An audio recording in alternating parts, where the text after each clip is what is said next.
there's only so many things that a good quarterback can do. And for a guy like Daniel Jones, it's tough. Like, this guy, to me, is actually a very talented player. Like, if you turn on any amount of tape on Daniel Jones, I think you'd be kind of impressed with what you see. Like, this guy, he's got a good arm. He can fit it in tight windows when he has to. He can also run very well, by the way, even though when he's not getting tripped up. I'm sorry, I had to mention the trip from last year. It's kind of funny. But after that, he's actually a very talented player, but it's also kind of one of those things where his team hasn't helped him out much. And we saw it against the Cowboys. What was it, Monday night? It was just... Man. ESPN stats and info. Daniel Jones has been pressured 23 times tonight so far, the most in a game by a Giants quarterback since ESPN began tracking pressures in 2009. It's also the most any quarterback has been pressured in a game this season. Now, I get it.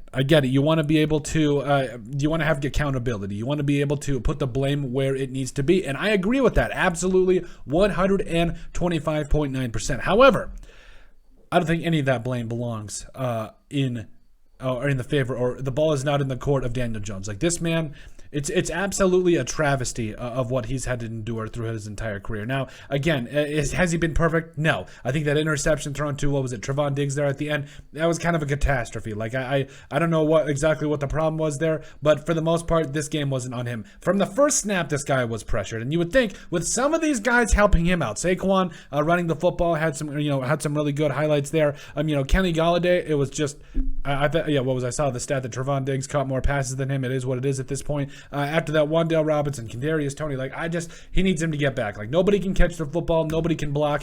Evan Neal has been a complete disaster at this point. Like, I know, rookie growing pains are a thing, but he's allowed multiple sacks every single time he needs a quarter or a tight end to chip, or a running back to be on his side as a strength and help in pass blocking situations. It's not pretty. And again, I understand you want to have accountability, but do not put any of that on Daniel Jones, because I think if you want to honestly evaluate a player with his talent, with his ability, I think you have to take a look at the whole grand scheme of things. Brian Daboll is actually making this team going in the right direction in so many different ways. This team, it does have a little bit of a different chip on its shoulder. Like, it's different. Like, when you talk about, if you would have told me that the New York Giants would start out 2-0, same thing as the Eagles and Dolphins, I probably would have asked what you were smoking. But the fact that Daniel Jones and company were able to start out 2-0 and do their things, this was a really impressive thing for these two, for the New York Giants, So the Giants, they have a long way to go. I'm not going to lie. I think that, you got to keep getting better. That offensive line, please, any amount of protection would be great. I think that Daniel Jones, if he can get at least half a second back there,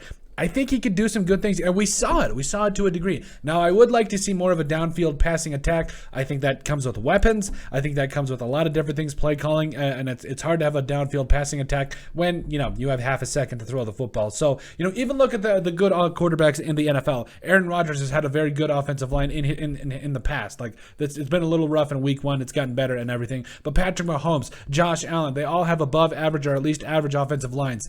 Daniel Jones' offensive line, I would probably at this point rather take, the blocking shed, like the blocking dummies you have, rather than like this offensive line. Right? It's not been good. It has not been good. But that doesn't mean that it's not going to get better. That doesn't mean that Brian Daboll and company aren't going to get this right, because you saw it absolutely what can happen when you go up against a top-notch defensive line, and it was rough all night long. But I'm not ready to give up. I don't think Daniel Jones is the problem in New York. I think you got to exercise just a little bit more patience if you're going to evaluate him and his play moving forward. But let us know what you guys think. Make sure you guys like and subscribe down below. Leave a like and a comment. It helps people find the show. We greatly appreciate all the support that we've gotten and continue to get. You guys are all truthfully awesome. We love every single one of you. Also, down in the description, you'll find all of our social media platforms. So give us a like and a follow there. Also, remember to give us a listen and sub on iTunes. And finally, if you have anything else you'd like us to cover, send us an email at